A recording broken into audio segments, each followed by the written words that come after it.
Welcome back to the Hoops Report. I'm George Michalowski with Pittsburgh Sports Now, and we're getting ready for a busy weekend in the Pittsburgh college basketball scene. Today's Friday, December 20th. Every team will be in action tomorrow on Saturday. We've got no games tonight. Had one yesterday as the Pitt women took down New Hampshire. I believe I heard the sixth biggest win in the program's history. They dominated them, and I think the big keys from that Pitt women's basketball win were that the leading scorers were not Khadija Faye. Marley Washenitz had a career high 20 points, 4 of 5 from three. That's huge. If they can have Marley scoring the ball at the rate that she did, can prove to be a huge help to Faye as well. Michaela Johnson also set a career high with 21 points in the win. So great signs for Pitt. New Hampshire, obviously not the toughest competition they're going to see, but regardless, great signs for them to pick up the win yesterday over New Hampshire. They have Utah Tech on Saturday. Jeff Capel met with the media yesterday and talked all about NIL, talked all about the scheduling that he put together this season and the net ranking that's yesterday was at number 11 for Pitt.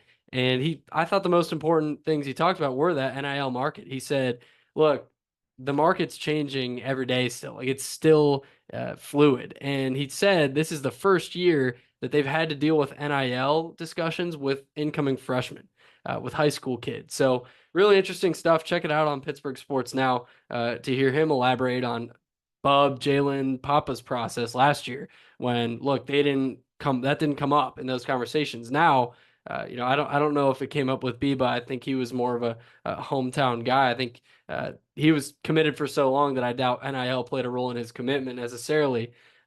With that being said, he knew what he was coming into with his brother playing here in the NIL era. So it is shifting, though. I mean, they've got Amari Witherspoon signed on for next season.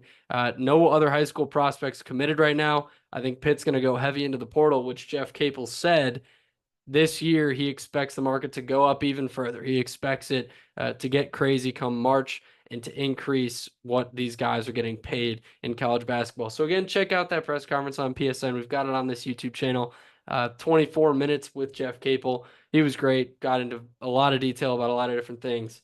Uh, they've got Sam Houston State tomorrow. Another home game, 1 o'clock at the Pete. Sam Houston State's got an absolute stud on the outside. Lamar Wilkerson, 6'5", 205 guard. He's Damian Dunn's size. Averaging 20 points a game. He is shooting 48% on catch and shoot threes this year. I mean, he's 49% overall on threes. Unbelievable numbers. Again, Damian Dunn, similar stats there, but Wilkerson's doing it on unbelievable volume. He's got 43 made threes already. It's just some outrageous numbers that you don't really see. That's tied for number 3 in the country in three-pointers made. So Lamar Wilkerson is the player to watch as a team. Sam Houston State thrives in transition. They shoot the ball well as a team from three. A lot of that is due to Wilkerson's strong numbers, but they're 40% from beyond the arc as a team.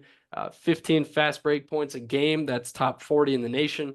They also grabbed 12 offensive rebounds a game. They've got 3 players who've grabbed over 20 offensive rebounds this year so far. So while this team isn't going to give Pitt its best test, height-wise and size-wise in the front court, we've seen where Pitt really can struggle against even lesser opponents inside in the rebounding department. So I'll be watching for that. I'll be watching to see how Pitt defends Wilkerson on the perimeter because we will definitely see good offensive rebounding teams. We will definitely see elite shooters in the ACC coming up soon. So that is all I've got for you guys today. Like and subscribe to this channel, please. I appreciate all the people for tuning in. That is the Hoops Report. I'm George Michalowski, and have a great weekend.